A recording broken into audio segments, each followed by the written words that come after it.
Luke, hay algo que Obi-Wan jamás te dijo. ¿Qué?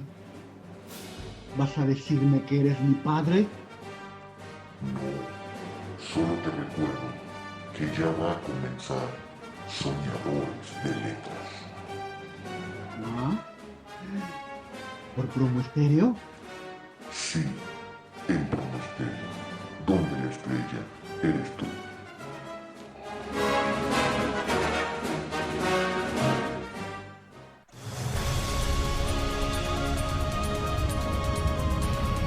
Soñadores de letras.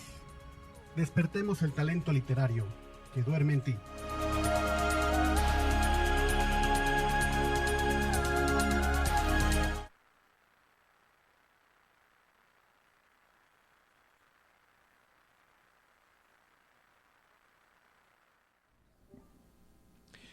Dicen que los pensamientos de los sueños van derechito al cielo. Ojalá que los míos alcancen esa altura. Juan Rulfo. Muy buenas noches, estimados radioescuchas. Bienvenidos a su programa Soñadores de Letras. Yo soy Héctor Javier Oñate, Soñador H. Estamos transmitiendo en vivo a través de la señal de Promo Estéreo, donde la estrella eres tú. Estamos ubicados en la calle Tehuantepec, número 35, en la Colonia Roma, en la Ciudad de México. Nos pueden encontrar en las redes sociales, Facebook, Instagram y Twitter. Y si gustan bajar la app, esta se encuentra en la Play Store de Google. En la producción tenemos a nuestra querida amiga Dianita, a quien saludamos y agradecemos todo su apoyo en este programa. Gracias a ella, este programa es posible. Gracias también a nuestros patrocinadores Visorus, Sistema de Administración Empresarial. El día de hoy platicaremos un poco del gran escritor mexicano Juan Rulfo. Además, tendremos en cabina la visita de nuestro querido amigo Lázaro Frutis. ¿Qué tal? ¿Cómo están? Buenas noches, amigos. Con quien vamos a platicar sobre la influencia de la arquitectura del sur de Jalisco en la obra de Juan Rulfo. Así es, mi querido Héctor. En la música estamos escuchando El Carnaval de los Animales de Camille Saint-Saëns, un gran director de orquesta, organista, pianista, compositor y militar francés. Él nació un 9 de octubre de 1835. Además, también fue escritor, caricaturista, estudió geología, arqueología, fue botánico y matemático. También fue miembro de la Sociedad Astronómica de Francia, tenía su propio telescopio y organizaba sus conciertos para que coincidieran con algún evento astronómico.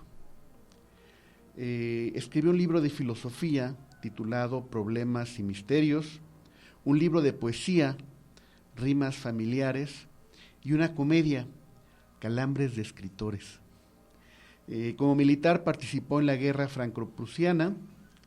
Su obra musical consta de más de 400 piezas, conciertos, sinfonías. Su primera obra fue una pieza para piano cuando solo tenía 4 años. Sí, fue un niño prodigio. A los 3 años ya leía y escribía, a los 4 comenzó a leer en latín. Pero también es considerado el primer gran compositor de música para cine. Wow. Y bueno, nos vamos a brincar las efemérides porque esta semana es la semana de los premios Nobel, o premios Nobel, como gusten decirlas. El lunes se anunció que el premio Nobel de Fisiología y Medicina será para Victor Ambros y Gary Ruvkun por su descubrimiento de los microARN. De hecho, se dice hoy en día que si el cáncer llega a ser curable o la diabetes, va a ser gracias a estos descubrimientos del microARN. Ayer martes se anunció que el Premio Nobel de Física será para John Caulfield y Geoffrey Hinton por poner las bases de la inteligencia artificial. De Geoffrey Hinton sí sabía yo que desde los 70s intentó hacer una red neuronal a base de computadoras. Wow. Tratar de imitar el cerebro, pero electrónicamente. Hoy miércoles muy temprano en la mañana aquí en México, mediodía en la tarde allá en Suecia, se anunció que el Premio Nobel de Química iba a ser para David Baker, Demis Hassabis y John Jumper. Esto por descifrar el código de las sorprendentes estructuras de las proteínas. Mañana muy temprano se anuncia quién será el galardonado con el Premio Nobel de Literatura. El viernes se anunciará el de la Paz. Y el próximo lunes, aunque realmente no es un premio Nobel, sí se considera, incluso se le llama el Premio en Economía en honor a Alfred Nobel. No lo da la Academia de Ciencias Sueca, este dinero que se reparte no va a ser no es con lo que dejó Alfred Nobel, sino este premio lo da directamente el Banco de Suecia. Y bueno, pues esperemos quiénes son los galardonados. Y pues bueno, vayamos a nuestro tema, Juan Rulfo. Normalmente el escritor del que hablamos siempre es porque es cerca de su cumpleaños. Pero bueno, como ibas a estar aquí y el tema era Juan Rulfo, pues vamos a platicar un poquito de Juan Nepomucemo Carlos Pérez Rulfo. Que más que el nombre, no, Héctor, es un nombre muy digno de un personaje a la altura intelectual de Juan Rulfo. Yo creo que hablar de este personaje que ciñe la literatura del siglo XX como uno de los máximos exponentes, que además, fíjate, Héctor, que es muy interesante su vida porque generalmente lo conocemos como escritor. Pero escribió muy poco. Escribió poco y hizo muchas cosas, o sea, por ejemplo, guionista de cine. ¿Tú sabías que, por ejemplo, preparó textos para guiones de cine? Por ejemplo, El Gallo de Oro, que posterior, no sé si antes o después lo hizo novela, pero se dio a conocer como película. Claro, y además de ser también productor de cine, Juan Rulfo, que esa es la gran sorpresa, Héctor, y por eso la importancia de hablar de este tema del día de hoy, de la influencia de la arquitectura en su obra, porque algunos estudiosos lo definen como un arquitecto literario, fíjate, que eso es sumamente interesante. Yo sabía que también era fotógrafo. Bueno, sus fotografías de arquitectura son realmente obras de arte. Juan Rulfo tuvo la visión de no un fotógrafo aficionado a la arquitectura, sino Juan Rulfo conoció profundamente, y que aquí eso es lo verdaderamente interesante del día de hoy, que conozcamos que Juan Rulfo escribió cerca de 400 textos sobre arquitectura mexicana. Yo no tenía la más remota idea de eso. Claro, porque sabemos poco esta parte, o sea, de manera que su obra fotográfica tiene como protagonista a, casi la mitad de su obra a la arquitectura mexicana, y lo vemos con estas bardas preciosas de adobe ondulantes que saca de los pueblos que él recorrió, buscando precisamente encontrar en estas construcciones toda la historia que él conocía de la arquitectura mexicana. O sea, Juan Rulfo leyó a los grandes arquitectos que llegaron a México, era capaz de pararse delante de una portada de un templo religioso y describirte las partes de la fachada y de la columna, y escribió y debatió sobre arquitectura mexicana. Qué interesante, y algo totalmente nuevo para mí. Porque normalmente cuando hablamos de Juan Rulfo pues se escribió muy poco, ¿no? Fue El Llano en Llamas y Pedro Páramo, ¿no? Pero aún así los dos son maravillosos, ¿no? Claro, y son obras cumbre que de alguna manera van a... es la élite de la cultura que él conoció. Sí, ¿me entiendes? Déjame decirte que Pedro Páramo tuve que leerlo varias veces. Claro. Y aún así... yo estaba en blanco hasta que alguien me dijo, no, espérame, es que está escrito en desorden. Claro. Un párrafo va antes que otro. Trata de ver qué párrafo va antes que otro. Y fue entonces cuando comencé a entenderle. No puedo decir que, ya domino Pedro Páramo. No, Claro, no, claro. verdaderamente que no. Pero tiene otros cuentos, bueno, el Llano en Llamas, Claro que sí. que son 17 cuentos, algo así. Por ahí le agregaron uno, le quitaron uno, no estoy muy seguro cuántos son.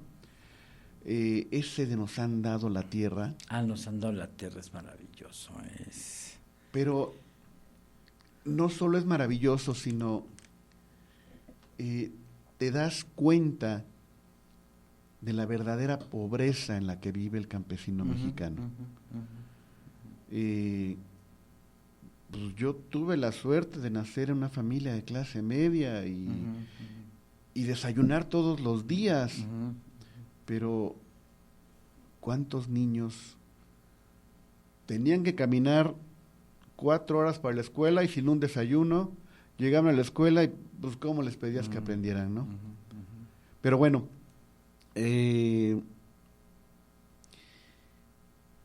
a mí en lo personal me abrió mucho los ojos sobre la realidad de nuestro país. Ya después, si nos damos a los números, digo, no quiero hacer grilla ni hablar de política, pero bueno, menos del 8% de los jóvenes llegan a terminar una carrera. Es impresionante la gran brecha social que hay, ¿no? Sí, fíjate que por ser justamente un autor de la Revolución Mexicana, sí, ¿no? de posterior a la Revolución Mexicana y de la Revolución Cristera, le toca toda esta época de despojos, de asesinatos por tierras, de todo este conflicto social que él vivió en carne propia, porque acuérdate que su casa, su papá, toda una historia familiar, se le incendiaron su hacienda 4 veces, entonces toda esta parte marcada, Héctor, de su niñez, de Juan Rulfo, va a influenciar en su obra literaria, sí, y desde luego que todo este gran cúmulo de conocimientos de arquitectura, él conocía no solamente la arquitectura de México, sino también era un gran conocedor de la historia de México. Entonces, él ubicaba perfectamente los pueblos que habían sido, por ejemplo, fundados en el siglo XVI, y Lubina, se dice que este pueblo desdibujado, que está erosionado por el viento, que muge en la noche, es justamente estos pueblos que él conocía, que habían sido fundados en el siglo XVI y que habían tenido alrededor de 20,000 habitantes, y que cuando él regresó, más o menos en la época de los 80s, cuando se dedicó a sacar las fotos, eran pueblos que tenían 5,000 o 4,000 habitantes, que habían sido abandonados, y este imaginario de fotográfico de los pueblos, de casas con techos derruidos, casas abandonadas, van a ser el reflejo de estas obras arquitectónicas que se van a ver reflejadas en sus cuentos como Lubina, que no alcanzamos a ver una Lubina dibujada como lo sería Sayula, por ejemplo, San Gabriel, cualquier pueblo que él hubiera conocido en la realidad, sino que la va a transformar a un realismo mágico, Héctor, en donde vamos a ver una Lubina desdibujada, fragmentada, pero también en eso que llaman los especialistas en la obra de Juan Rulfo, en ese gótico del siglo XIX, donde todo es magia y donde todo son ruinas, con estos personajes que se van escabullendo entre esta arquitectura que sí se va a ver influenciada por lo que él vivió, por lo que él estudió, y eso le dio para ubicar una Comala, por ejemplo, ¿no? Que puede ser utópica o puede ser mágica, dependiendo cómo interpretemos nosotros esta arquitectura. Pero entonces la arquitectura de los pueblos del sur de Jalisco, más la otra arquitectura que él estudió a lo largo de su vida, porque incluso él tenía un proyecto de arquitectura, él iba a exponer obras de fotografía de arquitectura con sus textos de arquitectura, que eran más de 400, que no se llevó a cabo mientras él estuvo vivo, pero a lo que voy es que era un gran conocedor, y esto lo vamos a ver no solamente, decíamos, en su obra fotográfica, Héctor, sino en la literatura. Pero ¿cómo lo vemos? No lo vemos como él lo pudo haber estudiado, lo vemos con ese realismo mágico que caracteriza a toda su obra. Claro, y ahora que comentas sobre Comala, te vas a reír, seguramente los que nos escuchan se van a reír. Yo no sabía que sí existía el pueblo de Comala. Ay, claro, no. O sea, yo creía que era solamente en su imaginación y era, Ajá. pues sí, vengo a Comala a buscar a mi padre que se llamaba Juan Rulfo. Pero sí existe. Claro, existe, aunque fíjate bien, Héctor, que algunos especialistas dicen que esta Comala, que está en Colima, que es un pueblo mágico, no es la Comala de Juan Rulfo. Algunos dicen esto, ¿no? Hay otros que dicen que sí, que están de acuerdo, que en estos escenarios fantasmagóricos, decíamos, de ruinas, se ven reflejados, decíamos, todas estas vivencias que él tuvo y la transporta. Otros dicen que no, que realmente es Comala, era algo que él había imaginado en sus vivencias, ¿no? En todo su imaginario, digamos. Esas son dos vertientes que se dicen. A mí me gusta pensar que sí puede ser Comala la que existe, porque es un pueblo que se asemeja mucho a la arquitectura que él conoció. Tengo que conocer ese pueblo. Es un pueblo precioso. Él conoció, fíjate, ahí te va, Héctor, los pueblos con las normas urbanísticas del siglo XVI de Plaza Central con portales. O sea, Juan Rulfo conoció los portales de los pueblos, los fotografió, los vio, los midió, los tocó, los palpó. O sea, Juan Rulfo era un arquitecto, Héctor. Ok. O sea, hay que entenderlo como un arquitecto autodidacta que se fue enseñando con los grandes especialistas y que podría describir totalmente, no solamente las iglesias o las casas, sino el urbanismo. O sea, él hablaba de pueblos que habían existido y que con la peste, ¿no?, habían sucumbido los pueblos de indios. Le gustaba mucho estudiar esa parte, por eso toda esa parte de pueblos derruidos, personajes inexistentes o poco existentes, o como los interpretemos en su obra, y entonces va a conjugar todo este conocimiento arquitectónico y urbanismo a su obra literaria. Pero incluso el lenguaje de su obra literaria es muy real. O sea, ¿cómo platican los campesinos que van caminando ahí en el, se llama Llano Grande? Sí, claro. Donde nos han dado la tierra. Así platica la gente, o sea, ¿Quién demonios se le ocurrió hacer este llano tan grande? Esta cosa tan grande. De aquí no crece nada. Dice que los ojos se resbalan porque no hay cosa alguna que los detenga. Y acuérdate lo que él decía, yo quiero escribir como habla la gente. Sí. Yo creo que él escuchaba a la gente local, los campesinos, estas vivencias que tuvo de niño, escuchaba. Sobre todo, Héctor, hay que pensar en muchos personajes que no solamente en las ciudades, sino en estos personajes, en estos oficios, que él también conoció. Y estoy seguro que él convivió con muchos campesinos. Por ejemplo, con los arrieros, Héctor. Claro. ¿Qué hablan los arrieros en un camino, cuando camino a Talpa? Si lo manejamos en un lenguaje no solamente de peregrinos, sino también de los arrieros que transportan mercancías. O sea, todo un lenguaje coloquial que se manejaba entre las gentes, que era lo que él quería decir, porque él decía, yo quiero escribir como hablan aquí, como ellos lo dicen, ¿no? Claro, y ahí mismo, no sé en cuál, hacía tanto calor que ni las palabras querían salir, ¿no? Sí.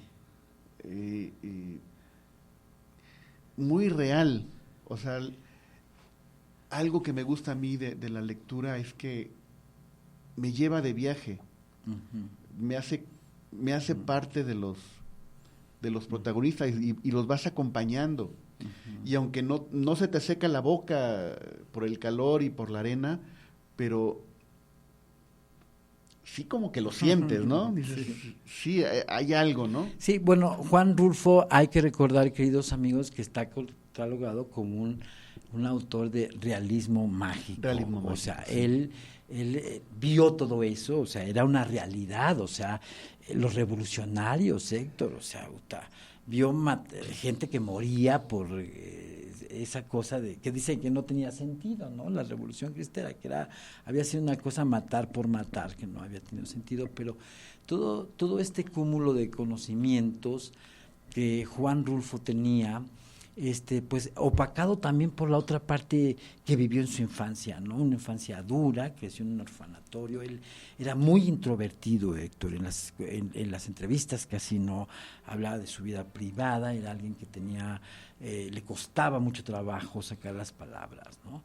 Sin embargo, bueno, dictaba conferencias, alguna vez dictó algunas conferencias de fotografía, de arquitectura, de algo relacionado con lo que él hacía.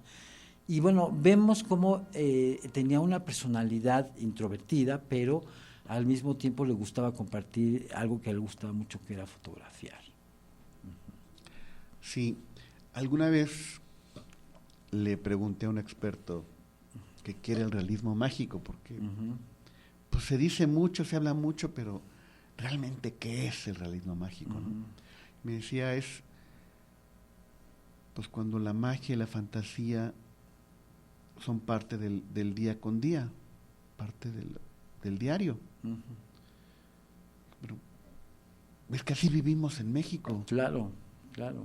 O sea, el realismo mágico es la realidad de México. Claro, sí, el escuchar el chasquido de las pezuñas de un burro en una calle empedrada con luna y no sabes si está o lo escuchaste o te lo imaginaste o lo viviste, eso es realismo mágico. Claro. Y eso lo hace Juan Rulfo en esos escenarios de corte arquitectónico que se ven influenciados, decíamos, en esos pueblos del sur de Jalisco, que aquí es donde también hay que destacar, Héctor, la arquitectura de estos pueblos del sur de Jalisco, porque a menudo hablamos muchos de los pueblos de los altos de Jalisco, ¿no? La Chona, estos que son maravillosos, también resultado de precios. Pero los pueblos de San Gabriel, Sayula, son grandes escenarios arquitectónicos que sirvieron de inspiración para muchos de los cuentos de la obra de Juan Rulfo. Y estos pueblos son como los conocemos todos, con plazas, con portales, con tiendas, con personajes que vivían en el pueblo. Esta parte está muy unida a Michoacán. Claro, claro. Tiene una gran influencia, de hecho, también, ¿no? Claro, claro. Entonces, como que te das cuenta de toda la realidad, de todo lo que habla Juan Rulfo en sus libros, ¿no? Claro. Y también es mucho más profundo, no solamente podemos enfatizar esta influencia de la arquitectura, sino él también, dentro de la historia de México, tenía sus propias hipótesis acerca de cómo éramos en esencia los mexicanos de acuerdo a nuestra historia. Él decía que teníamos una huella no curada, muy profunda, de haber sido conquistado por los españoles, y él decía que el mexicano éramos el resultado de esa parte de no habernos sentido redimidos, algo así expresaba, y él siempre decía que éramos como esa huella que no había sido sanada de la conquista. O sea, Juan Rulfo opinaba de eso, era un intelectual que estaba haciendo algunas... bueno, hay algunos autores que incluso hacen unas analogías con lo que dice Octavio Paz en El laberinto de la soledad, en la definición del mexicano, ¿no? O sea, estos dos grandes escritores que sí tienen que ir a las raíces profundas de la historia del mexicano y que se entiende a raíz de la conquista de estos pueblos urbanos reflejados en la arquitectura. No se me hace para nada raro, Héctor, que pudieran haber estado dentro de estas opiniones, ¿no? Claro, pero además, si nos vamos a la historia del México prehispánico, había mucho sometimiento. Los mexicas fundan Tenochtitlán en un islote para estar protegidos de los tecpanecas. Y cuando pueden, se les echan encima, destrozan Azcapotzalco y empiezan a someter a los pueblos de alrededor. Cuando llegan los españoles, no solamente los tlaxcaltecas se les unen, se les unen los chalcas, los xochimilcas, Pero fíjate, Héctor, qué interesante esto que estás diciendo. O sea, un pueblo de cacicazgo prehispánico que se va a ver reflejado el cacicazgo en los cuentos de Juan Rulfo. Así es. O sea, Pedro Páramo, un cacique que dice que para castigar a la gente de Comala, que no habían guardado el luto cuando se murió Susana, ¿no? Entonces él se enoja y dice, me cruzaré de brazos y olvidaré a Comala. Entonces, o sea, un padre que no se hace responsable de sus hijos y que seguimos hablando del cacicazgo precolombino en los cuentos de Juan Rulfo de la Revolución Mexicana. O sea, todo un cacique que es dueño de un pueblo y padre de todo un pueblo.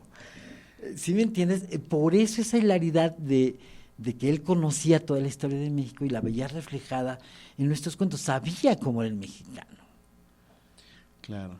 Sí, estas imágenes también góticas de las que hablan algunos de sus autores, de techos caídos, Héctor, con muros desparramados, láminas rotas con murmullos de viento que se meten por por los agujeros, ¿no? Estos escenarios, te digo, arquitectónicos que va a citar tanto Juan Rulfo en sus obras, que son las casas, hay autores que lo definen como que las casas es uno de los escenarios donde él desarrolla sus obras, ¿no? Las casas y los pueblos, las calles, iglesias, plazas, o sea, una gran cantidad de elementos que él había estudiado.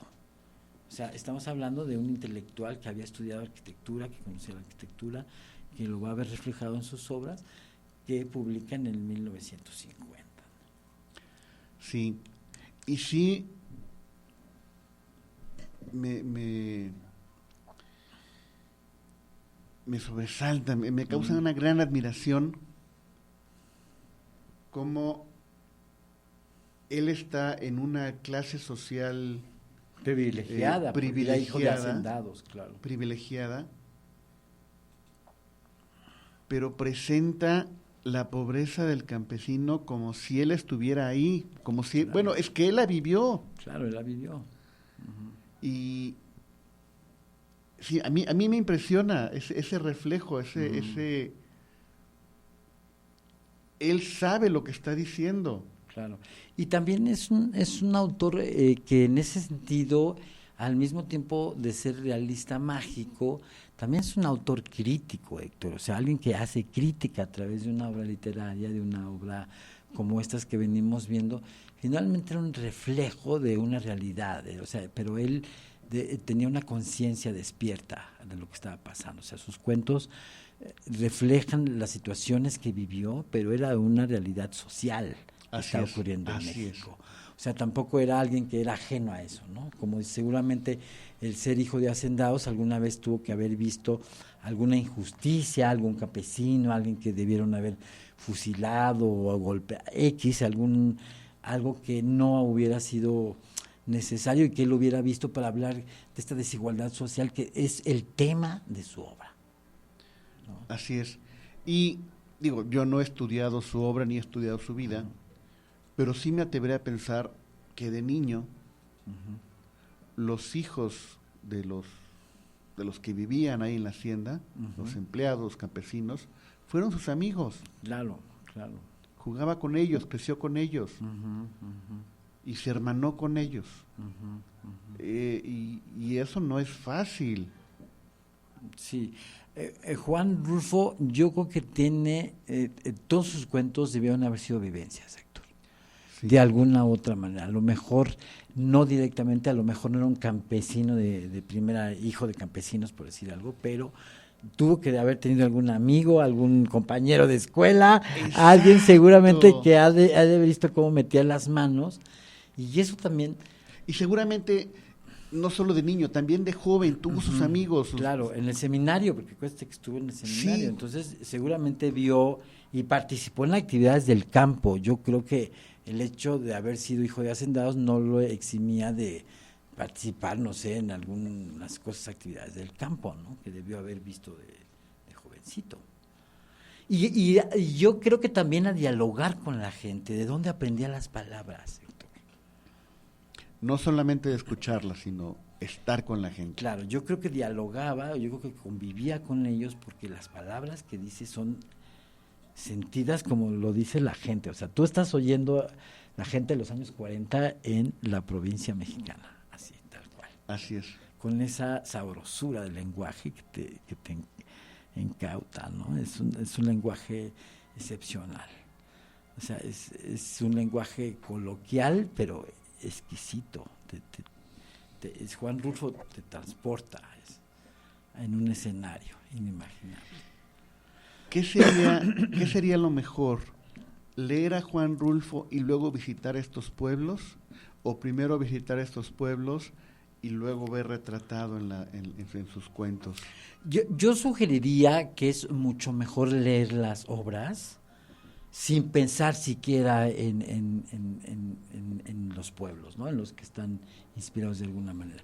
O sea, ¿por qué? Porque el imaginario de cada quien, Héctor, es grandioso cuando tú permites, no te dicen, está inspirado en Sayula, ¿no? O en San Gabriel, o en Comala, no, sino tú te creas el escenario de lo que estás leyendo y te lo imaginas como tú quieres, y luego ya a lo mejor te enteras de que fue influenciado por algún pueblo que él conoció o visitó.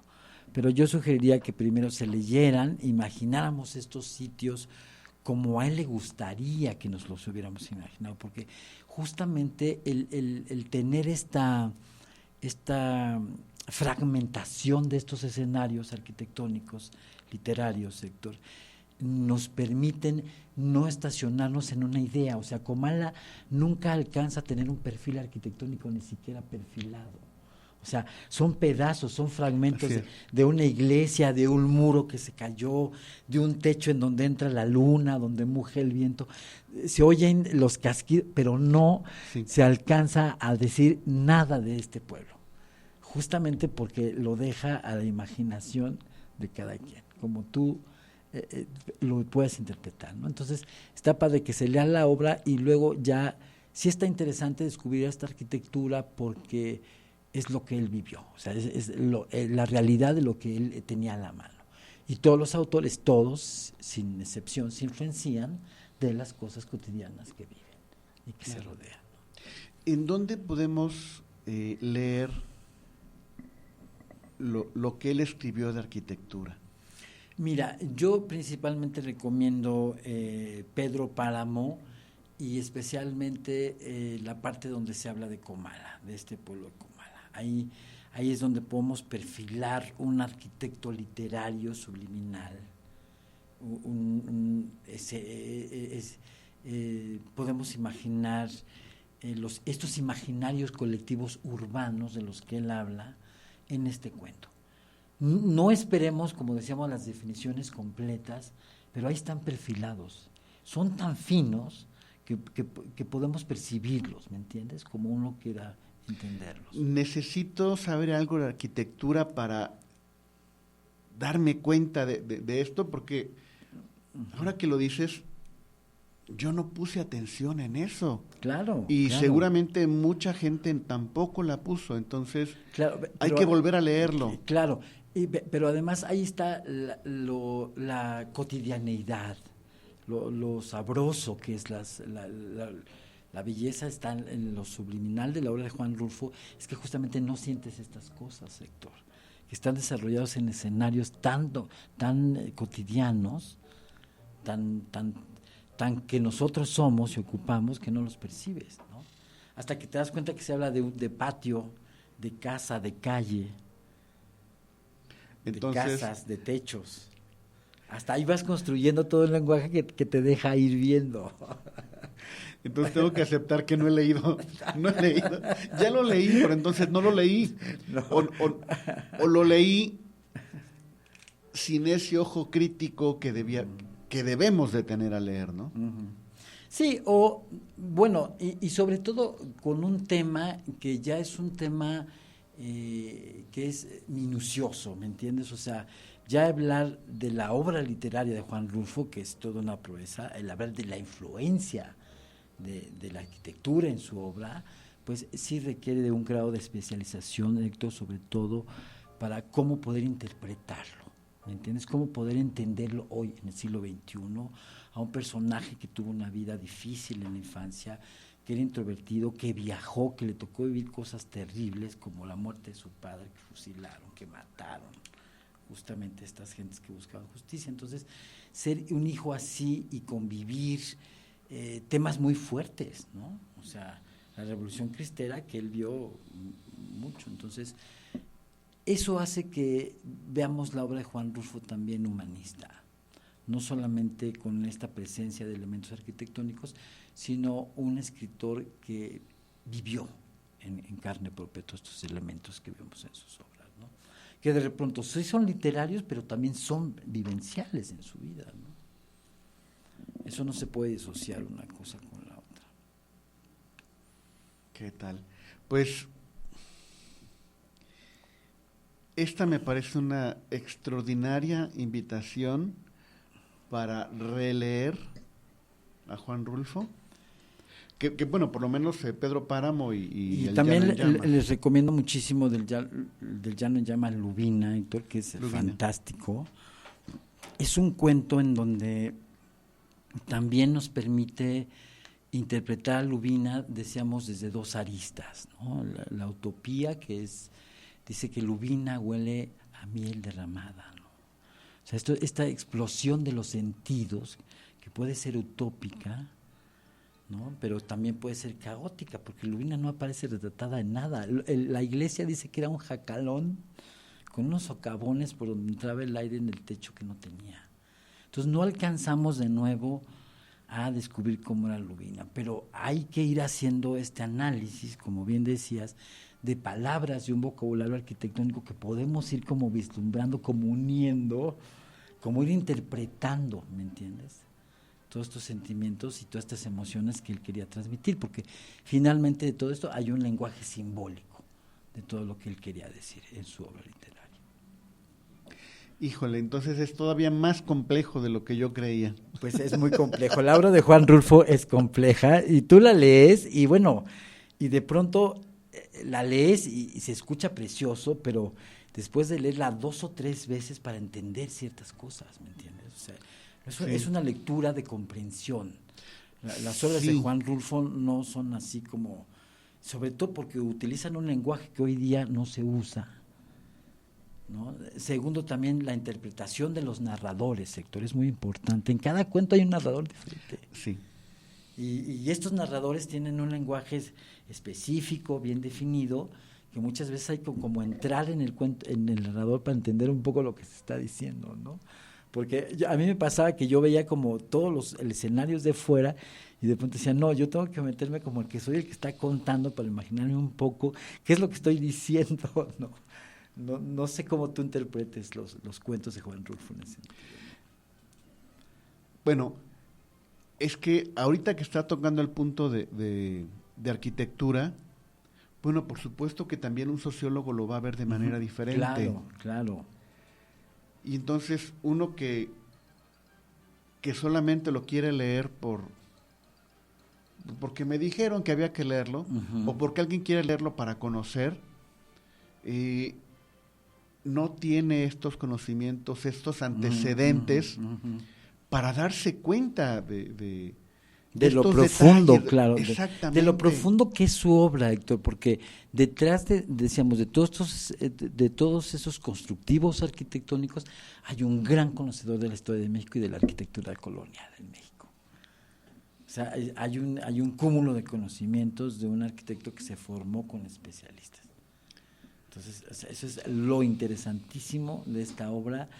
Sería padrísimo que un día pudiéramos leer, por ejemplo, un texto de él de arquitectura, de los 400 que escribió, los tiene en la Fundación de Juan Rulfo en su poder. Y no sabe si lo van a publicar algún día. Pues fíjate que él, cuando se intentó hacer una obra con su... Bueno, se han hecho muchas exposiciones de sus fotos, pero yo creo que sí, que en algún momento la Fundación va a tener que hacer una exposición de sus textos de arquitectura, porque vale la pena mucho, o sea, describía, él iba con los cronistas, le gustaba mucho hablar con la gente también mayor. Claro. O sea, era un jovencito que a él le encantaba ir con los adultos y platicar, le platicaban cosas de la Revolución Mexicana, cómo había sido la vida. Entonces tiene toda esta influencia también de la memoria, de lo que se habla y el olvido. La memoria y el olvido son los dos grandes componentes de su obra, Héctor, que no hay que dejar de mencionar. Y bueno, y su hijo tiene pues mucho de esto también, ¿no? El gran Juan Carlos Rulfo, que tiene un corto que se llama En el hoyo, que también es su hijo de Juan Rulfo, que tiene Entre el olvido y No me acuerdo, hecho documentales. Entonces, tienen mucho en esta obra rulfiana del olvido, de la memoria, esos personajes muertos, que inexistentes, que ya fueron, pero que luego ya no sabes si regresaron. Sí, sí, esta atemporalidad, Exacto. por llamarlo de alguna manera, tienes que estar bien atento a esos detalles. Pero ahora necesito ser experto, arquitecto, historiador, sociólogo y todo para darme cuenta de estos detalles. Creo que es un reto bien interesante el volver a leerlo, claro, pero tratando de descubrir otras cosas. Y es súper interesante ver cómo vas descubriendo, y en ese sentido también algunos especialistas hacen una analogía con 100 años de soledad, ¿no? De esta descripción de Macondo, por ejemplo, sí, ¿no?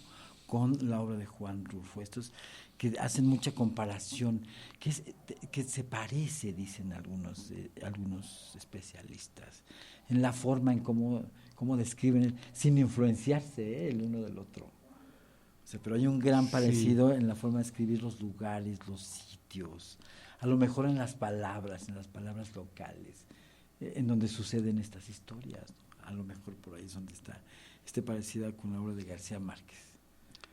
Qué interesante. Sí, en lo que es la memoria y el olvido, sí, porque ahí está, ¿cómo se llamaba la abuela? ¿Quién? De 100 años de soledad. ¿Úrsula? Úrsula Buendía. Sí, quizá ella sea la verdadera protagonista, ¿no? Esa Ándale, soledad. Exactamente. Porque ella es la que tiene la memoria de todo. Sí, y también acá, amigos, no hay que olvidar que en la obra de Juan Rulfo hay mucho de la fotografía que le gustaba, que también es un artista, la fotografía de Juan Rulfo. Hay mucha obra de arquitectura. Fíjate, Héctor, fotografió a conventos tan importantes como al convento de Huejotzingo en Puebla. Él lo fotografió. Y sabía hablar de almenas, por ejemplo. Le gustaba mucho subirse a las cubiertas. Describía las bóvedas, Héctor, con lenguaje de nervaduras y abovedadas y bóvedas de pañuelo. Se utilizaba todo este lenguaje. Y le gustaba mucho fotografiar los muros almenados, que son estos elementos de defensa que nos recuerdan la arquitectura militar, que Juan Rulfo fotografió mucho en sus obras. Era un aventurero, un gran conocedor. Hay que exaltar la personalidad tan interesante de este gran literato, que tenía mucho interés por toda la historia de México, por toda la cultura. Le encantaba fotografiar desde casas derruidas, bardas de adobe, gente local, muchos, el tema de costumbrismo en México, que se va a ver reflejado también no solamente en su obra fotográfica, sino también literaria. Lázaro,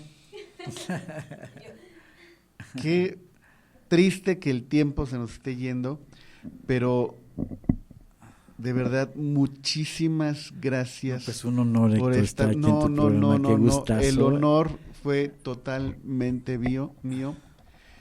El poder saber que hay algo más que yo desconozco en un libro que ya he leído varias veces, me deja impresionado. Claro. Y claro, yo acepto la invitación de volver a leer a Juan Rulfo. Y claro, y invitar a todos nuestros amigos, los escuchas, soñadores de letras, amigos, que esto nos lleva a un sueño padrísimo, porque de verdad que volverlos a leer es un agasajo, amigos, pero hay que leerlos con la tesitura de lo que implica un cuento de Juan Rulfo, despacio, suave, Claro. entendiendo la cadencia, el ritmo de lo que va sintiendo. Y entonces uno lo siente diferente. Yo leo así poquito, aunque sean 3 páginas, y luego le sigo, pero sí trato de ir leyendo como esa parte también, Y con el saboreándola. sentimiento, claro. Y ir viendo, porque también tengo que ir como descubriendo. Cuando uno hace eso, Héctor, es que ya estás estudiando la obra del autor, ¿no? O sea, hay que ir un poco más analítico, como bien decías. Por lo pronto, solo hay que leer, amigos. Hay que volver a leer. Solo hay que volver a leer, y si por ahí ven alguna palabra de esto que hemos hablado, pues ya es cultura arquitectónica y es un agasajo conocer esa parte. Lázaro, mil Muchas gracias por gracias, tu Héctor. visita. Qué De verdad, un honor gustazo. tenerte aquí. Muchas gracias. Qué gustazo, Dianita, gracias. Qué honor. Qué honor, mi querido amigo. Un gustazo hablar de Juan Rulfo. Uno de nuestros máximos. Y espero que pronto vengas otra vez con algún otro tema así de interesante. Claro que sí. Y fíjate que para mí fue descubrir algo. Yo no tenía mucha idea de lo que ibas a hablar Uh-huh. y me encantó.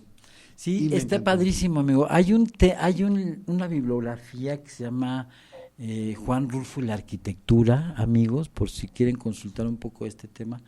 Está en internet, así búsquenlo en Google, ahí googleando, denle Juan Rulfo y la arquitectura. Es Voy de a un autor buscarlo. que se llama Víctor Jiménez, y es este especialista que va desmenuzando su obra desde el punto de vista arquitectónico. Y no solamente eso, sino nos exhibe toda la obra fotográfica de conventos que él fotografió, toda la historia de México, de pueblos de Atlatlaucan que existieron, que murieron, toda esa historia, Héctor, de pueblos que se esfumaron, sirvió de escenario para toda su obra literaria. Y eso lo conoció, lo vivió, lo estudió, lo escribió. O sea, él decía, este pueblo llegó a tener 20,000 habitantes en el siglo XVI y hoy tiene 1,400. Entonces, todos estos cúmulos de conocimientos, pues le sirvieron para como Tuve escenario perfecto. híjole, ya se nos fue el tiempo, pero bueno, Dianita nos va a aguantar un poquito. Conocí Tlacotepec, muy cerca del Oro, muy cerca de Tlalpujahua. Exacto, sí. La carretera pasaba por Tlacotepec, Ajá. pero luego hicieron la autopista y Tlacotepec es un pueblo que está muriendo. Exacto, sí. Sí lo conozco.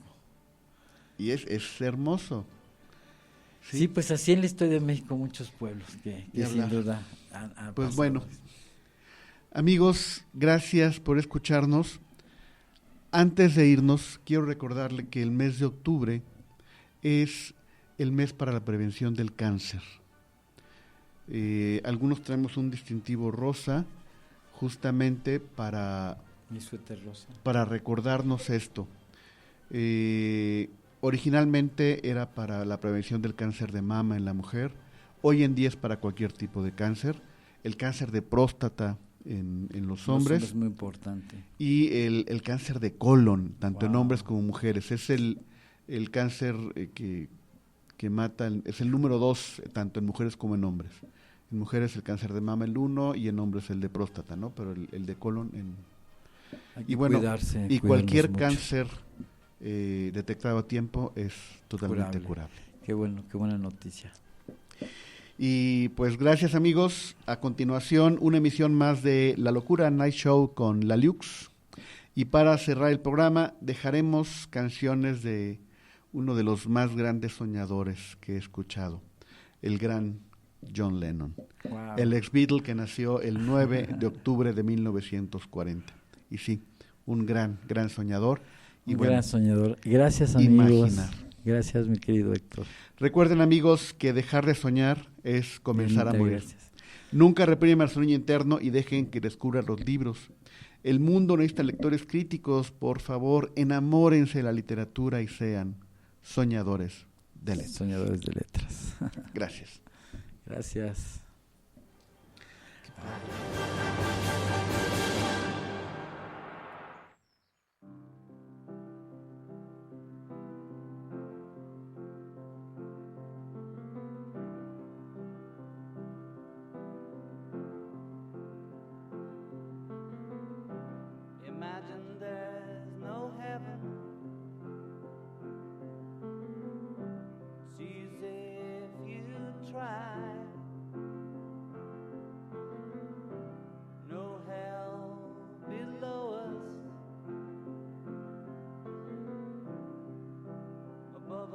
only sky.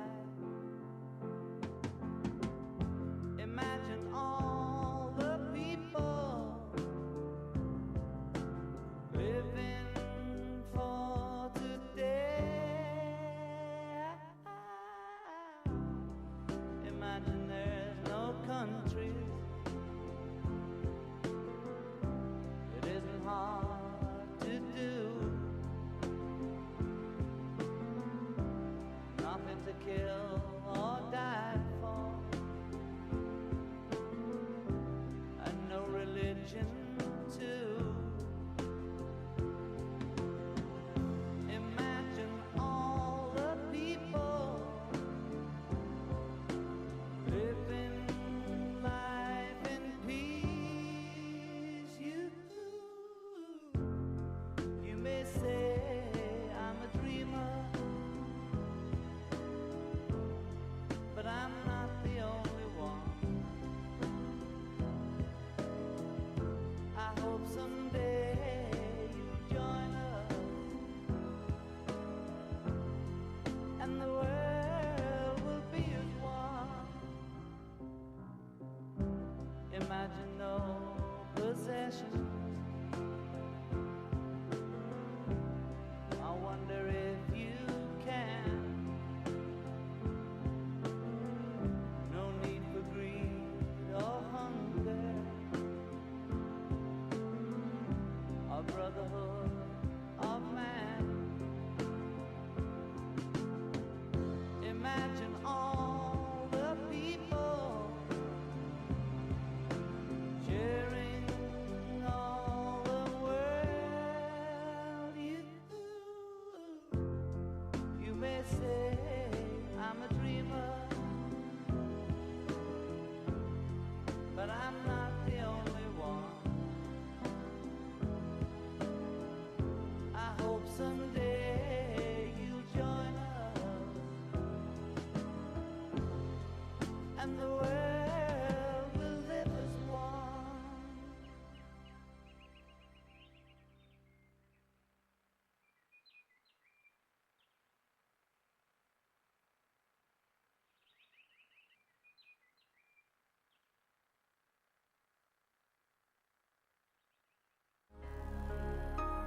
Despertemos del sueño de hoy.